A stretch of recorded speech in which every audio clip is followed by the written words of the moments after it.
Imagine waking up and looking out your window. But instead of our familiar yellow sun, you see two suns rising over an alien horizon. One burns brilliant white, the other glows a softer orange. Your coffee is made from water extracted from rocks beneath your feet. The walls around you? They're built from the very dust of this alien world, fused together by massive lasers. Your oxygen is being manufactured right now by genetically modified algae swimming in transparent tubes running through the ceiling. This isn't science fiction.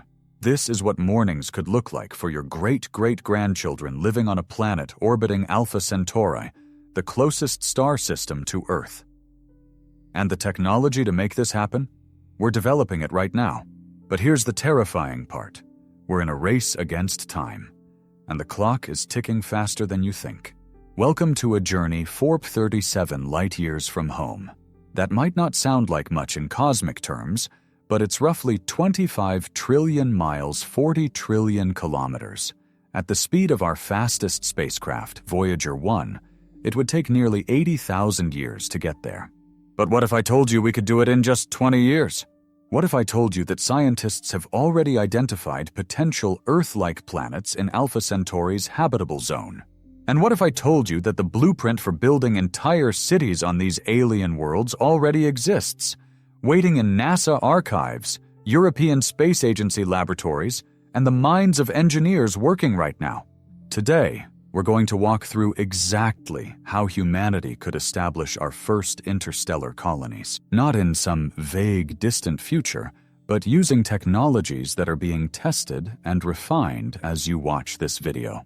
We'll explore how we'll get there, what we'll find, and most importantly, how we'll build cities capable of sustaining thousands of humans on worlds that have never known human footsteps.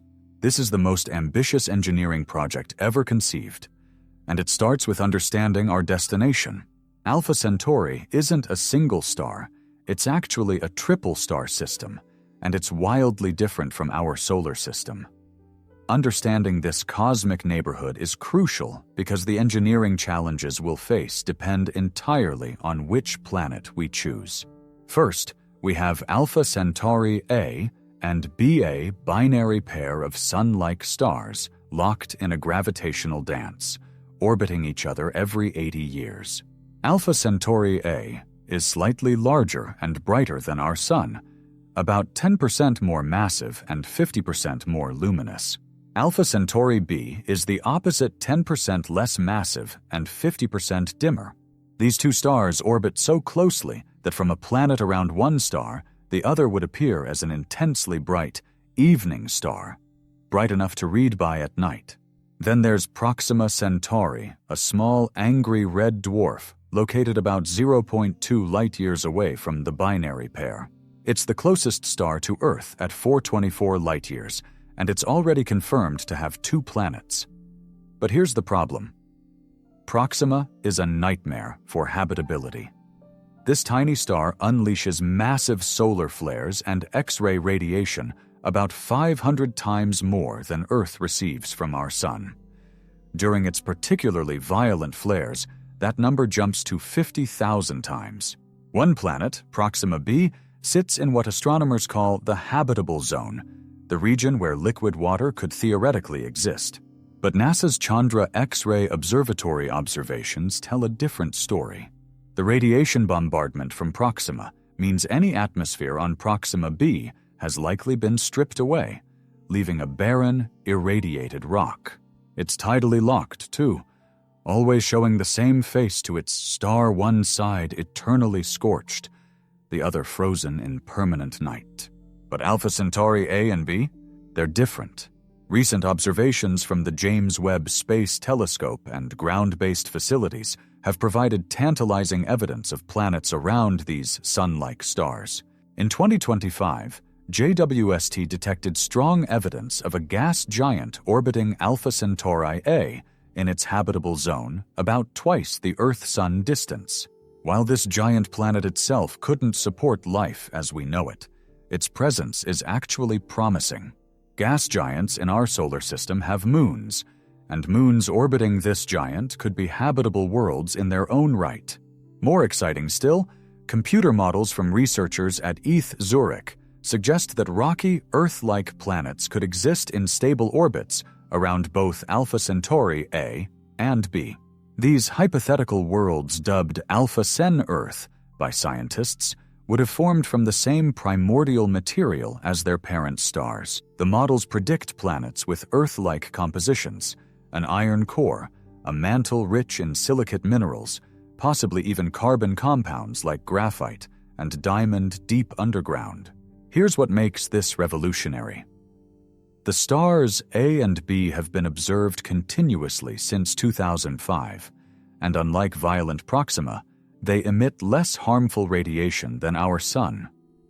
These stable, middle-aged stars have been shining steadily for about 6 billion years, plenty of time for rocky planets to form and for any native life to evolve. Current estimates place the probability of finding an Earth-like planet around Alpha Centauri at roughly 75%. That's not speculation. That's based on statistical analysis of planetary formation models, the stars' ages, chemical compositions, and the absence of large gas giants in close orbits that would disrupt rocky planet formation. The habitable zone around Alpha Centauri A extends from about 1.2 to 2.1 astronomical units, similar to Earth's orbit. For Alpha Centauri B, it's closer, from 0.5 to 0.9 AU. Any planet in these zones would receive just the right amount of starlight for liquid water to pool on its surface. Now imagine this. You're standing on a world orbiting Alpha Centauri A. The primary sun is a brilliant point of white light, slightly brighter than the sun we know. But look over there. That second star in the sky isn't a star at all. It's Alpha Centauri B, a companion sun so bright it casts shadows and provides noticeable warmth.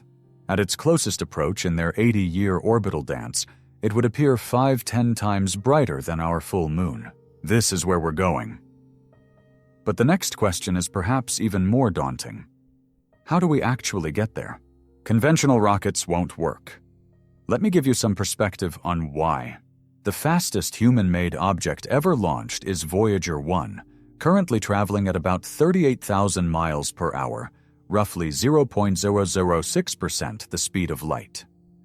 At that speed, reaching Alpha Centauri would take 73,000 years.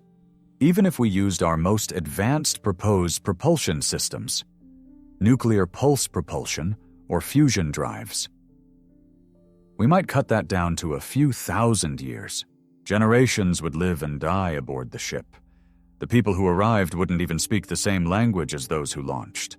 This is why, in 2016, Russian billionaire Yuri Milner and physicist Stephen Hawking announced something that seemed impossible.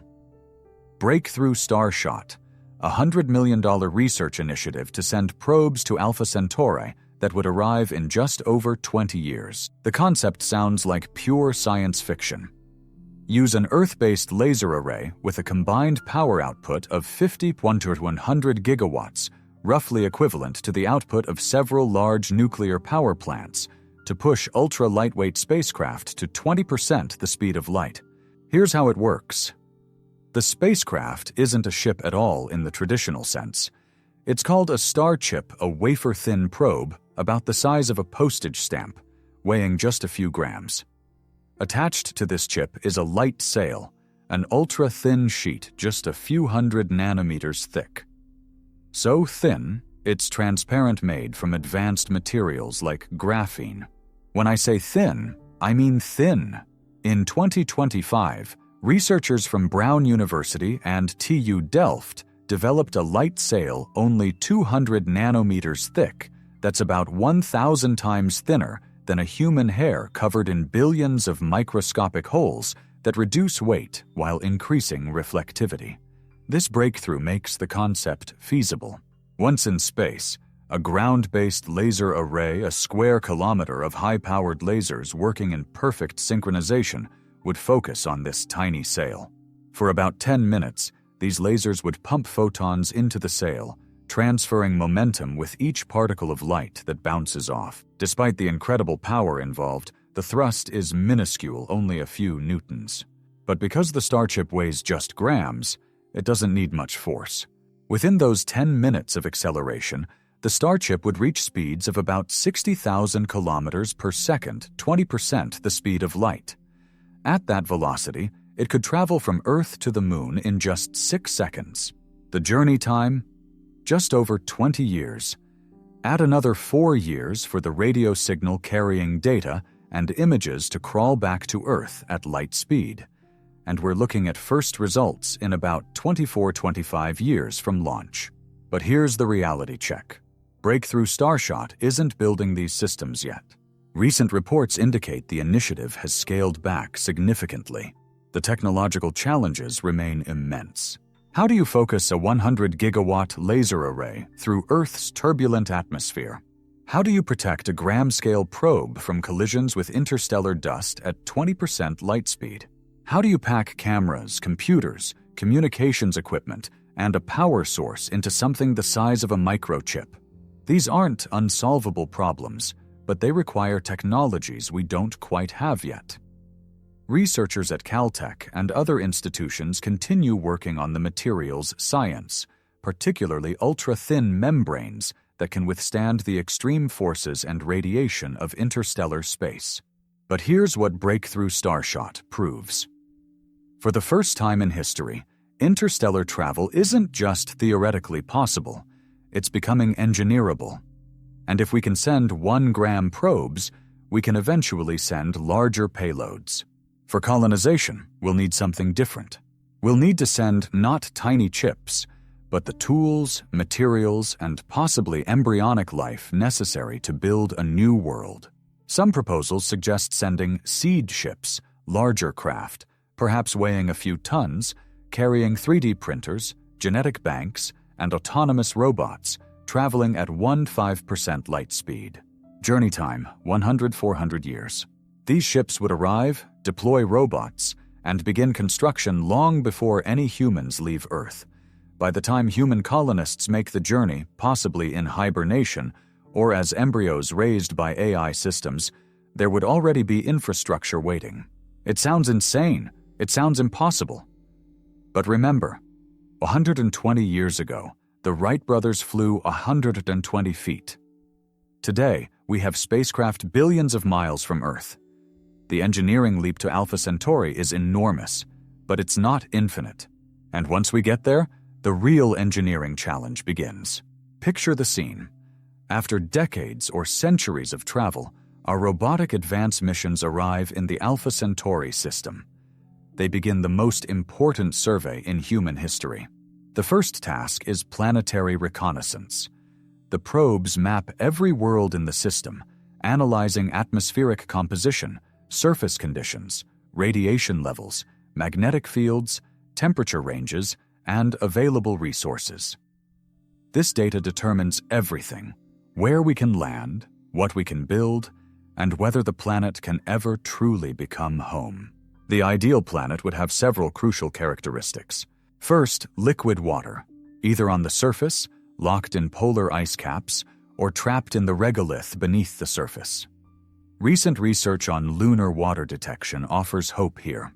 When NASA's L-Cross mission impacted the Moon's Cabeus crater in 2009, the debris plume showed water concentrations of about 5.6%. If Alpha Centauri planets have similar water locked in their soil, we have a critical resource. Second, a magnetic field. Earth's magnetic field deflects solar wind and cosmic radiation. Without it, any atmosphere gets gradually stripped away, and surface radiation becomes lethal. Mars lost most of its atmosphere this way billions of years ago. Our target planet needs an active core generating protective magnetism. Third, the right materials. We need metals for construction and electronics: iron, aluminum, titanium, copper. We need silicon for solar panels and semiconductors. We need carbon, nitrogen, and phosphorus for biological life support systems.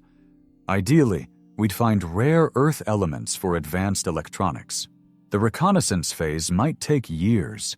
Dozens of probes would explore every candidate world, drilling core samples, measuring seismic activity, mapping resources. This isn't just exploration. It's the foundation of a multi-century construction project. One crucial measurement is gravity. Too low, and humans suffer bone density loss and muscle atrophy. Too high, and our hearts struggle to pump blood, our spines compress under the load. The ideal range is 0.8 to 1.3 times Earth's gravity. Below that, we'd need to engineer artificial gravity through rotating habitats. Above that, genetic modifications or exoskeletons might be necessary for long-term survival. Atmospheric pressure matters too. If the planet has no atmosphere, we're essentially building on an airless rock like the Moon. Every habitat must be pressurized.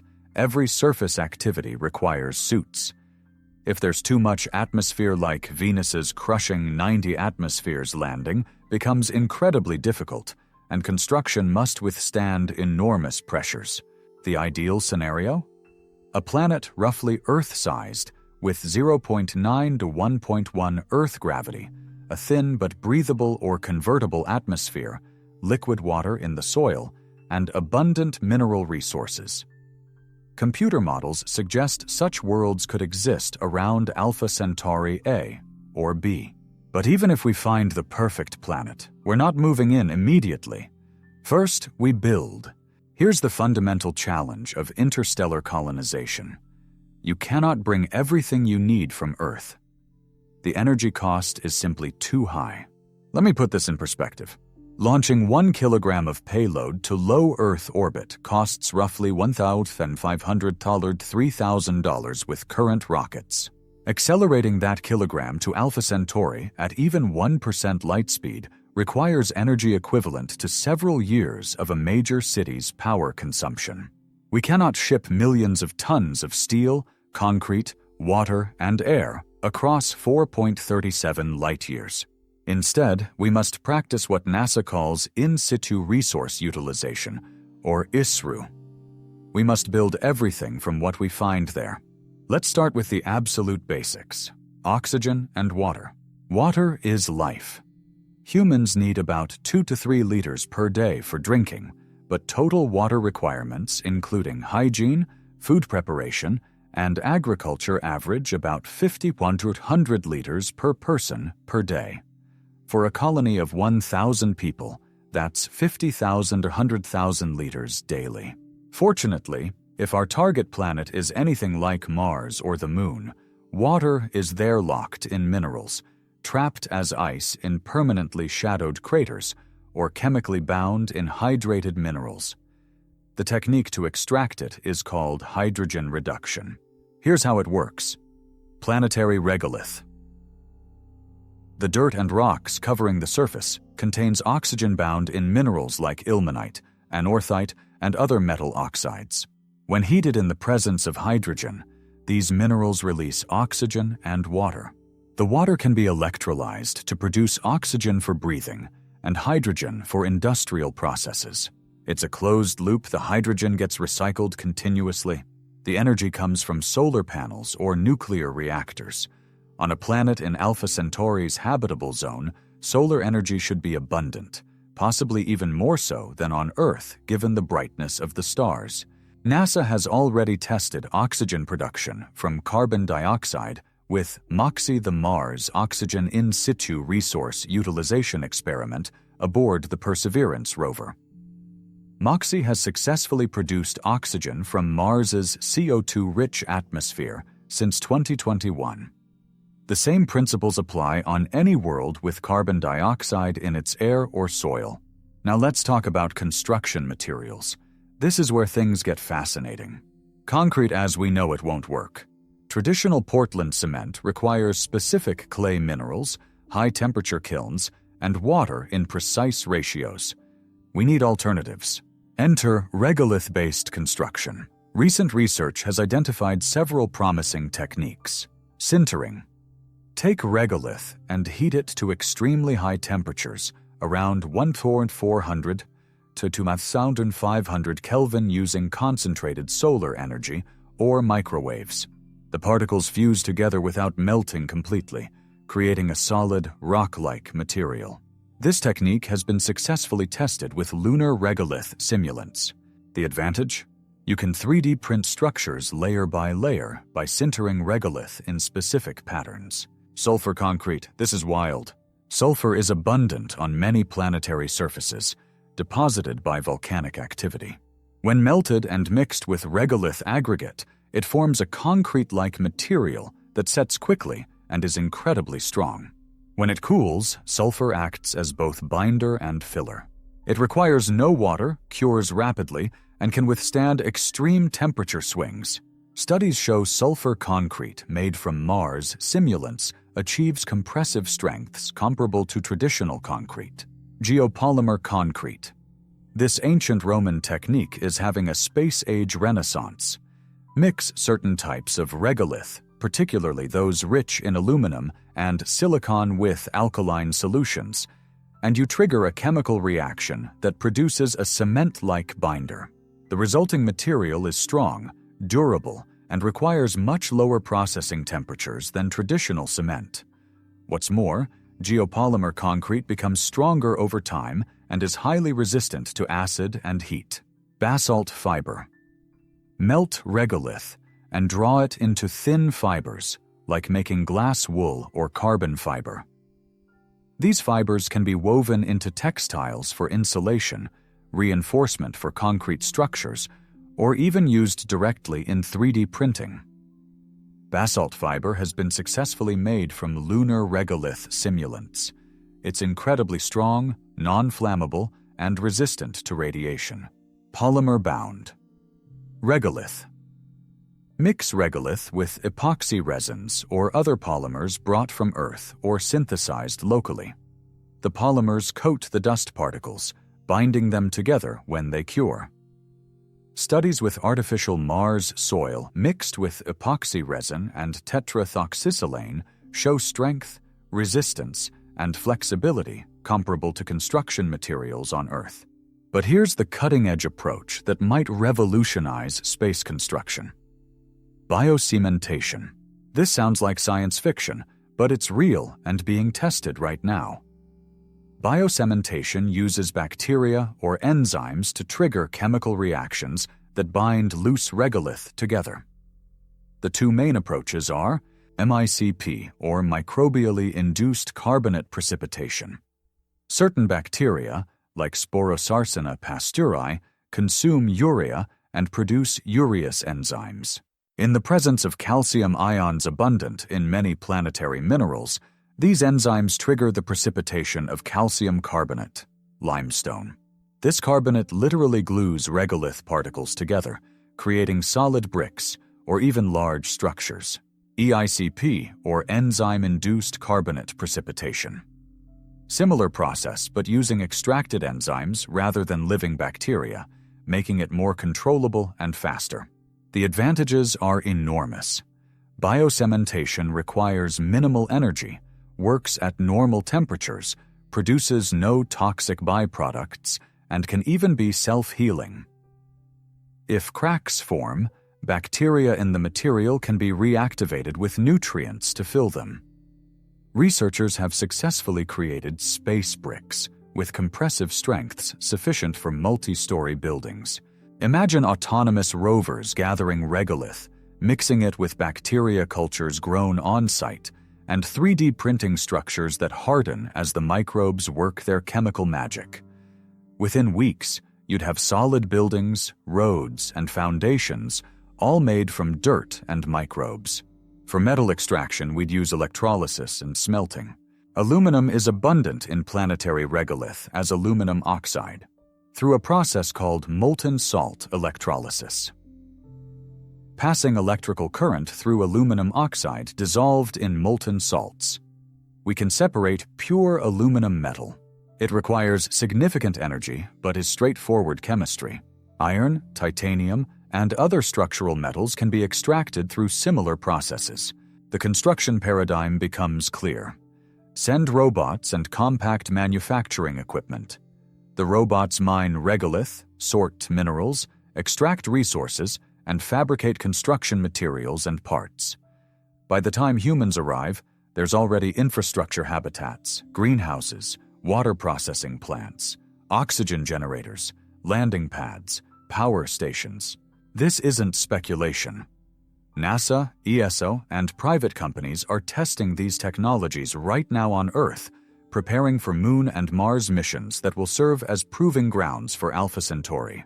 Now we arrive at the most critical system: keeping humans alive.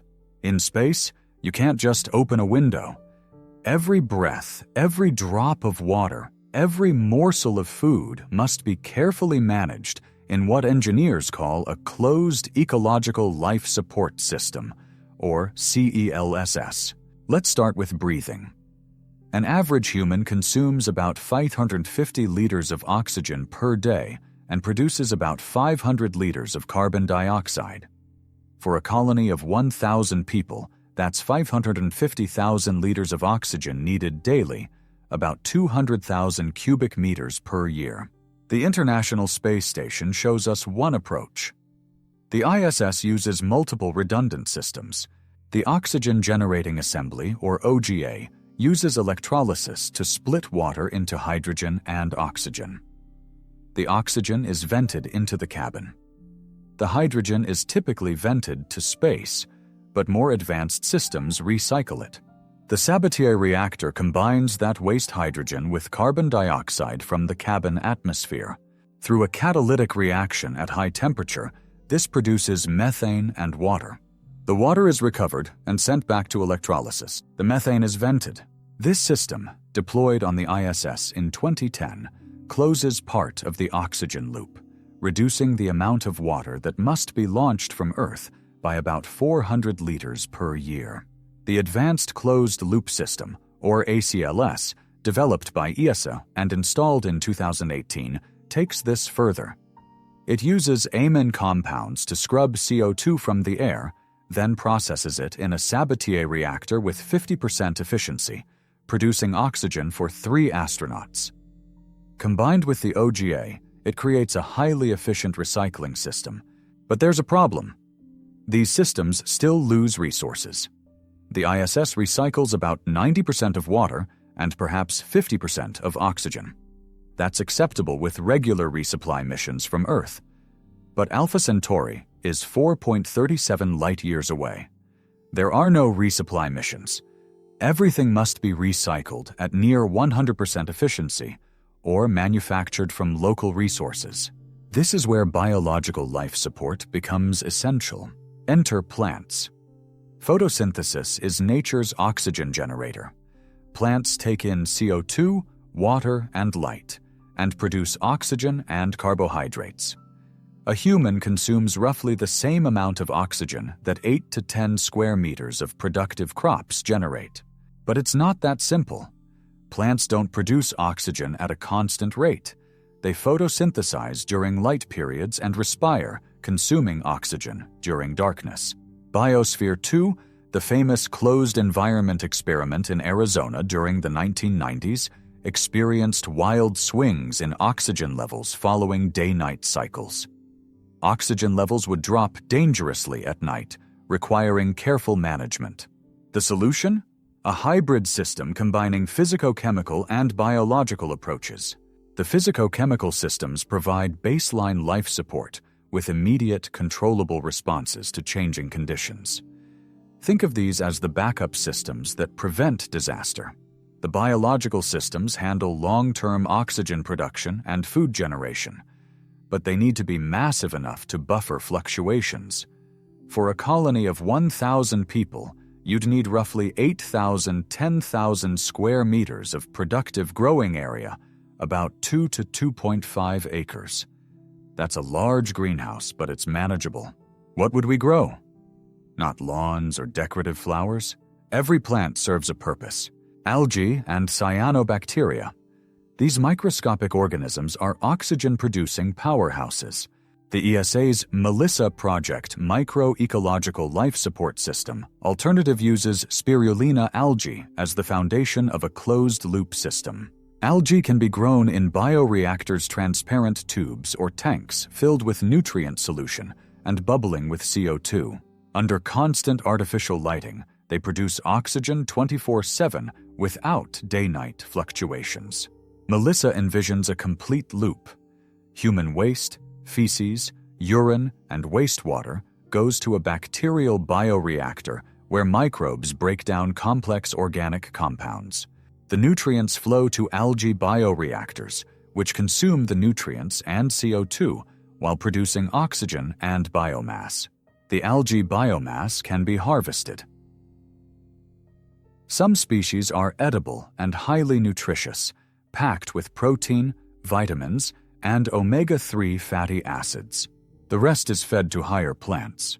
Fast-growing vegetables, lettuce, spinach, bok choy, and other leafy greens grow quickly, produce well in controlled environments, and provide fresh vegetables.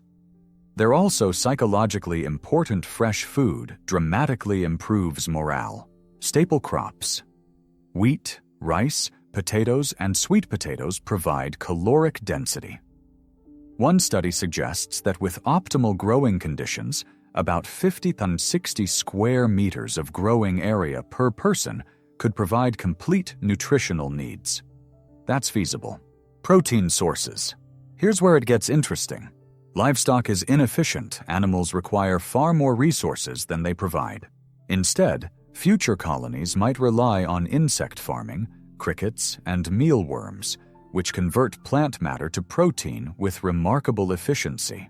Or they might use cellular agriculture growing meat in bioreactors from cultured cells, requiring no animals. Water recycling is equally critical. Humans need 2 to 3 liters of drinking water daily, but total water usage, including hygiene and food preparation, averages 50 to 100 liters per person per day in modern societies. The ISS's water recycling system processes nearly everything: wastewater from sinks, shower water, humidity condensed from the air, and even urine. The urine processor assembly uses vacuum distillation and a centrifuge to separate water from urine. The water processor assembly runs the collected water through multiple filtration stages, removing impurities, bacteria, and contaminants. The end result? Clean, potable water indistinguishable from bottled water. It sounds unpleasant, but it's been thoroughly proven. Astronauts have been drinking recycled water for over 15 years on the ISS with zero health issues. For an Alpha Centauri colony, we'd aim for 99% water recycling efficiency. The small losses, maybe 1 to 2% per cycle due to inefficiencies, would be replaced by water extracted from local regolith or ice deposits. Then there's waste management. On Earth, we flush and forget. In space, waste is a valuable resource. Solid human waste contains nitrogen, phosphorus, and potassium, the primary nutrients plants need. Advanced waste processing systems use thermochemical or bacterial processes to break down solid waste into component nutrients. The processed material becomes fertilizer for crops. The vision is an elegant closed loop. Humans breathe oxygen, eat food, drink water, and produce CO2, urine, and feces. Plants and algae consume CO2, water, and nutrients from processed waste, producing oxygen and food. Water is continuously recycled through multiple filtration stages. Energy from solar panels or nuclear reactors powers everything. The degree of closure determines sustainability. A system with 95% closure needs to import 5% of consumables from external sources. At Alpha Centauri, we'd aim for 99% plus closure, with the remaining 1% sourced from planetary resources through ISRU. This isn't theoretical. ESA's Melissa project has been testing these concepts for decades. The pilot plant in Barcelona successfully kept rats alive indefinitely in a completely closed system. Experiments on the ISS are progressively testing biological components in microgravity. The psychological component matters too. Studies of closed environments show that sensory deprivation, lack of natural landscapes, and social isolation create severe mental health challenges. Colony design must include large, naturally lit spaces with views of the outside world, even if it's an alien landscape. Green spaces with plants, not just crops, but gardens with aesthetic value. Varied architecture to avoid monotonous environments. Private spaces where people can be alone. Common areas for social gathering, and natural or simulated day-night cycles to maintain circadian rhythms. The habitat becomes a miniature Earth, a bubble of life on an alien world. And it must function perfectly, because outside those walls, the environment is hostile. Now we put it all together. How do we actually construct a functioning city on an alien planet orbiting Alpha Centauri? The construction sequence follows a carefully planned timeline, beginning decades before the first humans arrive. Phase 1, Robotic Advance Mission, arrival years 005. The first visitors to our new world aren't human, they're robots. Autonomous rovers, excavators, 3D printers, and manufacturing units arrive, possibly in stages over several years. Upon landing, the robots immediately begin reconnaissance and resource extraction. Priority 1 is power. Solar panel arrays deploy automatically, or a small nuclear reactor activates. Power is everything. Without it, nothing else works. Next, the robots identify optimal landing sites for future missions and map local resources. Spectrometers analyze regolith composition. Drilling rigs take core samples to assess water-ice deposits. Ground-penetrating radar maps subsurface features. Within months, the robots begin manufacturing. Regolith is harvested by excavators and rovers, then processed. Oxygen is extracted for storage. Water is extracted and stored in insulated tanks. Construction materials, sintered regolith blocks, basalt fiber, metal ingots, are stockpiled. The first structure is utilitarian. A landing pad. Using sintered regolith or melted basalt, robots create a flat, hardened surface capable of handling the extreme heat and force of landing spacecraft. This prevents dust from being blasted into equipment during future landings, a critical detail that nearly destroyed Apollo missions on the Moon. Next comes the power station expansion. More solar panels deploy, or additional reactors arrive. The colony will need massive amounts of power, likely tens of megawatts, for a settlement of thousands. By year 5, the robotic outpost has multiple landing pads, extensive solar arrays or nuclear power stations, oxygen production facilities generating tons of breathable air, water extraction and storage systems, stockpiles of construction materials, including regolith blocks, metal beams, and glass panels, basic manufacturing facilities capable of 3D printing tools, spare parts and structures, and communication arrays beaming data back to Earth, which arrives 4+ years later. The planet is ready for humans. Phase 2, first human settlement, years 20. The first humans arrive, possibly a small crew of 10-50 specialists. These aren't tourists, they're engineers, biologists, doctors, and technicians. They might be in induced hibernation during the journey, or they might be the first generation born in transit on a generation ship. Or they might be embryos gestated by artificial wombs and raised by AI tutors. However they arrive, their job is to expand the outpost into a viable settlement. They land next to the robotic base. The initial habitat is prefabricated, brought from Earth or manufactured by robots before their arrival. Think of it as a sophisticated tent inflatable modules made from advanced materials like Kevlar and Mylar, reinforced with regolith sandbags or basalt fiber walls. But living in prefab modules is temporary. Real construction begins immediately. The architectural approach likely combines underground and surface structures. Underground offers natural radiation shielding. Cosmic rays and stellar flares are constant threats, thermal stability, and protection from any weather phenomena. Surface structures provide psychological benefits, natural light, views, connection to the planet. Using autonomous 3D printing robots equipped with sintering lasers or biocement mixers, construction proceeds 24/7. Imagine watching a building rise overnight. A robotic arm deposits layers of regolith mixed with bacterial cultures. Within days, the structure solidifies into walls, floors, and arches. Windows are fabricated from local glass silica in the regolith, melted and formed into transparent panels.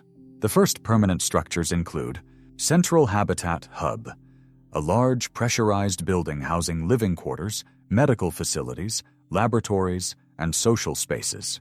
Thick walls, 1 to 2 meters of regolith concrete or multiple layers of basalt fiber provide radiation shielding. Internal air pressure is maintained at Earth normal, about 101 kilopascals, with an oxygen-nitrogen mix mimicking Earth's atmosphere. Agricultural domes, multiple greenhouse structures with transparent roofs made from local silica glass. These domes house the biological life support systems, algae bioreactors in transparent tubes running along the ceilings, rows of vegetables growing in hydroponic or aeroponic systems, and possibly tilapia tanks for fish protein. LED lighting supplements natural sunlight during low-light periods or provides specific wavelengths optimized for plant growth. Industrial complex, manufacturing facilities housing 3D printers, metal refineries, chemical processing equipment, and fabrication workshops. This is where the colony produces everything it needs: spare parts, tools, electronics, more construction materials, even furniture and personal items. Life support infrastructure, massive tanks storing water and oxygen. The water recycling plant with its filtration systems, electrolysis units, and Sabatier reactors. The atmospheric processors scrubbing CO2 from habitable spaces. These aren't sexy, but they're what keeps everyone alive. Medical facility, essential for any settlement. Advanced medical equipment brought from Earth or manufactured locally.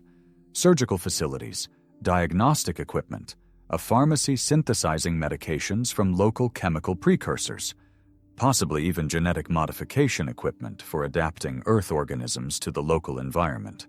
Architecture evolves to suit the environment.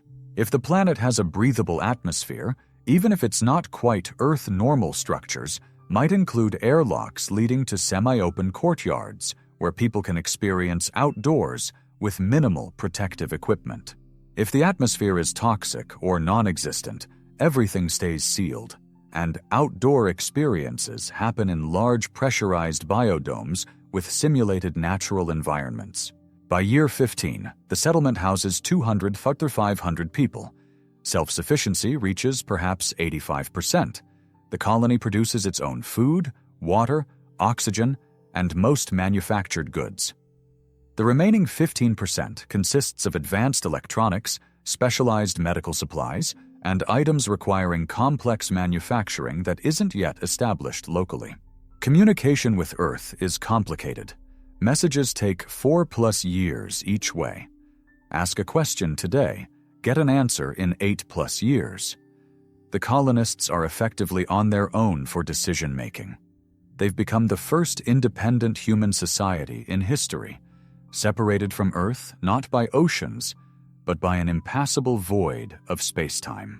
Phase 3, Expansion to City, years 20 to 50. This is where settlement becomes civilization. As more missions arrive, perhaps every few years, if there's a sustainable launch cadence from Earth, population grows into the thousands. The colony expands beyond initial survival into creating a true urban environment. New neighborhoods spread outward. The architectural style develops its own character, influenced by the planet's unique conditions. Buildings might be squat and thick-walled if radiation is high, or tall and expansive if the planet has strong magnetic field protection. Construction increasingly uses locally refined metals, giving structures a different aesthetic than Earth cities. Transportation infrastructure develops. Roads made from sintered regolith connect districts. If the atmosphere is breathable, simple vehicles using locally produced biofuels or electric motors transport people and goods. If the atmosphere is toxic, pressurized transit tubes connect buildings. Think of it as a subway system, but above ground. Specialization emerges. No longer does everyone do everything.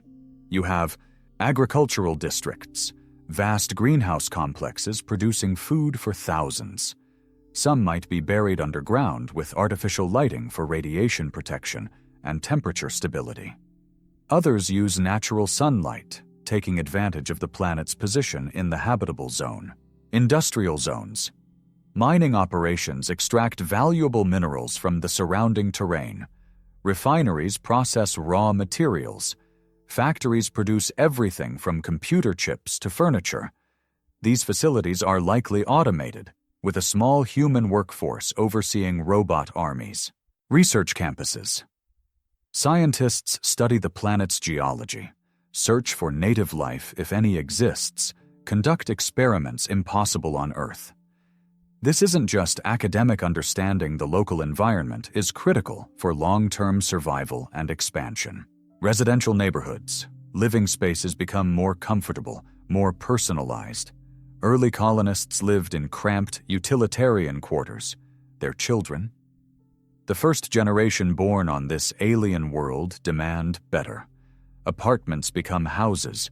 Communal spaces become private yards under protective domes, if necessary. Civic centers, government buildings, schools, hospitals, entertainment venues. This is where society happens. People need more than food and air.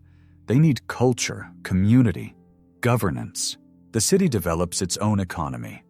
Perhaps there's a universal basic income supported by collectively owned resources. Perhaps there's currency backed by energy production or refined metals. Trade with Earth is theoretical. The communication delay makes real-time commerce impossible, but the city might export knowledge, scientific discoveries, patents, cultural works. Population genetics becomes a concern. With only thousands of people, genetic diversity is limited. Careful family planning, possibly with genetic screening and assisted reproduction, ensures the population remains healthy over generations. New arrivals from Earth periodically refresh the gene pool. By year 50, we have a functioning city of 5,000, 10,000 inhabitants. Children born here have never seen Earth. They've only known skies with 2 suns or 1, depending on which planet they're on. They think of this world as home, not as an outpost. Phase 4, true colonization, years 50, 200. Over the next 150 years, the city grows into a civilization. Multiple cities might emerge, each specializing in different industries or research focuses. Population could reach 50,000 to 100,000 or more. Terraforming becomes a long-term consideration. Could we eventually modify the planet's atmosphere to be fully breathable? This is generational thinking. Atmospheric modification would take centuries or millennia. But early steps might include releasing genetically modified photosynthetic microorganisms into any existing atmosphere or bodies of water to slowly convert CO2 to oxygen, vaporizing comets or ice asteroids to deliver water to dry planets, using orbital mirrors to adjust temperature and create more habitable climate zones, and constructing artificial magnetospheres to protect atmospheres from stellar wind. These are projects requiring massive energy and resources, possibly only feasible once the colony has grown to city-state or even planetary civilization scale. Cultural divergence occurs. Language evolves. Colonists develop their own dialect, then perhaps a distinct language. Customs emerge from the unique conditions of life on this world. Political systems develop independent of Earth's. Religious and philosophical movements reflect the colonists' unique perspective. They're children of 2 worlds, biological descendants of Earth, but cultural products of Alpha Centauri. After several generations, would they even consider themselves human in the same way we do? Would they see themselves as citizens of Alpha Centauri first, descendants of Earth second? Let's address the specific challenges that make Alpha Centauri colonization different from settling Mars or the Moon. Distance and communication lag. The 4-plus-year communication delay is psychologically profound. Colonists can't call home. They can't consult with experts on Earth in real time. Every decision must be made locally. This forces radical self-reliance, but also innovation. Colonists can't wait for Earth to solve their problems. But it's not entirely isolating. Imagine receiving years of accumulated messages, videos, and data dumps all at once.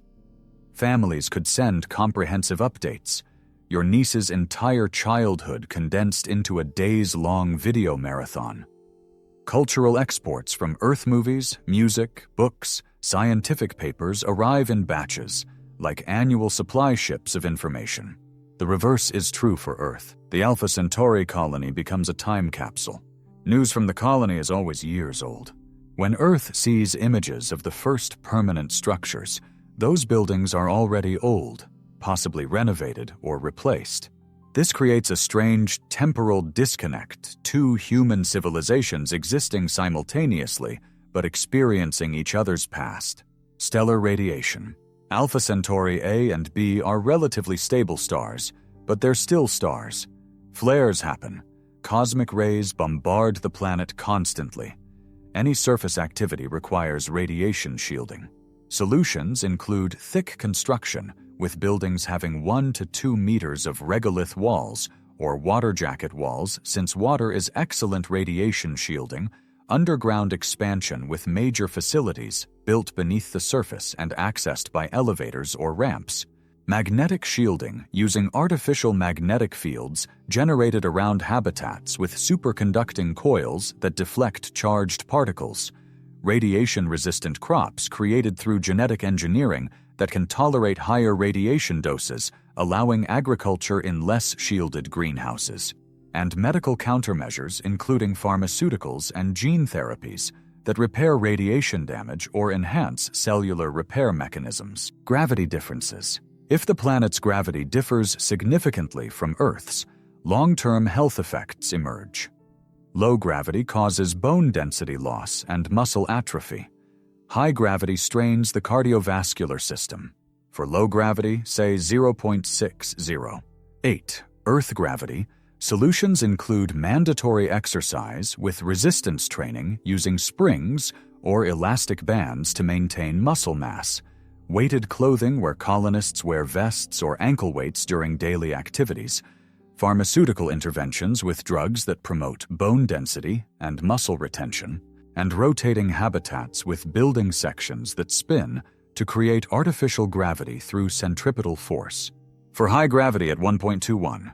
5. Earth gravity. Solutions include gradual adaptation, where new arrivals spend weeks in low-activity zones, gradually building strength. Genetic adaptation, where over generations natural selection favors individuals with stronger bone structure and cardiovascular systems, creating evolution in real time. And exoskeletons, which are powered suits that assist with movement and reduce strain. Biological contamination. There's a non-zero chance the planet harbors native microbial life. This creates two opposite risks. First, Earth organisms contaminating the alien biosphere, where we accidentally import Earth bacteria that outcompete native life, causing ecological collapse. This is considered ethically problematic. We'd be destroying possibly the only other life in our stellar neighborhood. Second, alien organisms infecting humans where native microorganisms might be incompatible with human biochemistry, causing illness. Or worse, they might be perfectly compatible as pathogens. Protocols include strict quarantine, where all arriving personnel and cargo undergo weeks of isolation and decontamination. Separate biospheres where human habitats remain sealed from the external environment, and any outdoor activity uses protective equipment, continuous monitoring with biological sensors that detect any contamination early, and preserved zones where large areas of the planet are declared off-limits to human activity, preserving native ecosystems for study. If native life exists and is discovered, It might be the most significant discovery in human history, proof that life emerges wherever conditions allow. The scientific and philosophical implications would be staggering. Resource limitations. Despite ISRU, some resources might be genuinely scarce.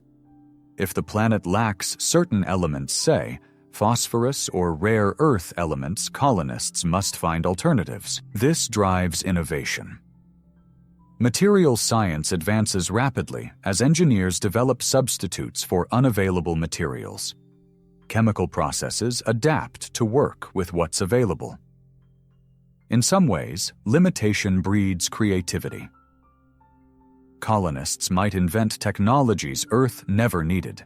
Social and psychological challenges. Humans evolved for Earth. We crave open skies, natural landscapes, diverse ecosystems. Alpha Centauri offers alien vistas, beautiful perhaps, but fundamentally wrong to our deep instincts. Depression, anxiety, and other mental health issues might spike. Suicide rates could be high, especially among first-generation colonists who remember Earth. Solutions include extensive green spaces that aren't just agricultural, but parks and gardens for psychological well-being, virtual reality, with simulations of Earth environments like forests, beaches, and mountains accessible anytime. Strong community where social cohesion and shared purpose provide meaning and connection, and mental health support with counselors, psychiatrists, and peer support groups as standard infrastructure. The colonists who thrive will be those who find beauty in the alien, who embrace the adventure, who see themselves as pioneers writing a new chapter of human history. Let's zoom out and look at the complete timeline from first probe to thriving civilization. 2025-2050. Technology development on Earth. Breakthrough Starshot evolves from concept to functional system. Light sail materials improve. Laser arrays are constructed. Nuclear fusion propulsion, if it becomes viable, offers an alternative. AI and robotics reach levels necessary for autonomous construction on alien worlds. 2050-2070. First probes launch. Small Starship scouts race toward Alpha Centauri at 20% light speed. Larger, slower robotic mission launches, perhaps taking 100 or 200 years to arrive. 2070. First data returns from starships. Humanity sees the first close-up images of Alpha Centauri planets. The world watches in anticipation. Is there a suitable planet? Is colonization feasible? 2070-2100. If a suitable planet is confirmed, preparation intensifies. Robotic construction missions launch. Perhaps the first seed ship carrying genetic material, embryos, and manufacturing equipment begins its century-long journey. 2100-2170. The first robotic missions arrive at Alpha Centauri. Autonomous systems activate, begin reconnaissance, and start resource extraction and construction. Back on Earth, engineers monitor progress, receiving updates every 4+ years, sending new instructions in return. 2170-2200. The first humans arrive. Whether they're fully grown adults who made the journey in hibernation, or AI-raised children from embryonic starts, or the descendants of generation ship travelers, humanity establishes its first permanent presence on an alien world orbiting another star. 2200-2300. The settlement grows into a city. Population reaches thousands, then tens of thousands. Self-sufficiency increases. The colony becomes less dependent on Earth, more independent in culture and governance. 2300-2500. Multiple cities exist across one or more planets in the Alpha Centauri system. Terraforming projects commence generational efforts to modify planetary atmospheres and climates. The population reaches hundreds of thousands. A distinct Alpha Centauri civilization emerges, with its own identity separate from Earth. 2500 and beyond. Alpha Centauri becomes humanity's second home, as significant as Earth. Perhaps colonists look outward to the next nearby stars, Barnard's Star, Wolf 359, Leyland 21185, repeating the process, spreading humanity across the galaxy one star system at a time. This is a 500-year project, minimum, longer than any single nation on Earth has existed. It requires commitment spanning generations, a shared vision passed from parents to children to grandchildren. You might ask, why bother? Why invest enormous resources, risk lives, and commit centuries to settling planets light years away? The answers are both practical and profound. Survival of the species. Earth faces risks: climate change, nuclear war, asteroid impacts, pandemics, or dangers we haven't imagined. A single-planet species is vulnerable. Spreading to Alpha Centauri makes human extinction vastly less likely. Even if Earth faces catastrophe, humanity continues elsewhere. Resources. While Alpha Centauri itself won't provide resources to Earth, the distance makes trade absurd. The technologies developed for interstellar colonization have immediate applications. Advanced robotics, closed-loop life support, ISRU techniques, and extreme environment construction all benefit Earth-based challenges. The research required to reach Alpha Centauri drives innovation that improves life everywhere. Knowledge. What will we learn? About planetary formation, atmospheric chemistry, geology, and possibly biology if life exists there. Each new world is a laboratory offering insights impossible to gain on Earth alone. If we discover native life, even microbes, it revolutionizes biology, proving life emerges wherever conditions allow. If we find a sterile world, that's significant too, helping us understand life's rarity and preciousness. Human nature. Exploration is fundamental to who we are. Every continent on Earth was settled by people willing to venture into the unknown. The Pacific Islanders navigated thousands of miles in canoes, guided by stars and wave patterns, settling every habitable island they could reach. The first humans leaving Africa had no idea what they'd find. The settlers who crossed oceans to Americas, Australia, and remote islands risked everything for the possibility of a better life, or simply the drive to see what was over the horizon. Alpha Centauri is the ultimate horizon. It calls to the same spirit that drove ancient explorers, the same curiosity that makes humans unique. We go because we can, because it's there, because wonder and ambition are part of being human. Perspective. Colonizing another star system changes how we see ourselves. We stop being inhabitants of Earth and become citizens of the galaxy. Our petty conflicts, nationalism, tribalism, ideological divisions seem smaller when viewed from the scale of interstellar civilization. Perhaps the effort to reach Alpha Centauri unites humanity in shared purpose. Or perhaps the colonists, separated by light years, develop into something new, still human, but adapted to alien worlds with different values and perspectives. Legacy. Every generation wants to leave something for those who follow. Cathedrals took centuries to build. The architects who designed them never saw completion, but they built anyway. The Alpha Centauri project is humanity's cathedral, a multi-generational endeavor creating something that transcends individual lives. Those who work on it in 2025 won't live to see the first city, but they'll know they contributed to humanity's greatest achievement. Here's the truth. We don't know if we'll actually do this. The challenges are immense: technical, financial, political, and social. The timescales involved exceed our usual planning horizons. Nations rise and fall faster than this project would take. But here's what we do know. It's possible. Not easily, not cheaply, but possible. The physics works. The engineering is challenging but not impossible. The technologies exist or are in development. We stand at a unique moment in human history. For the first time, we have the knowledge and approaching capability to become an interstellar species.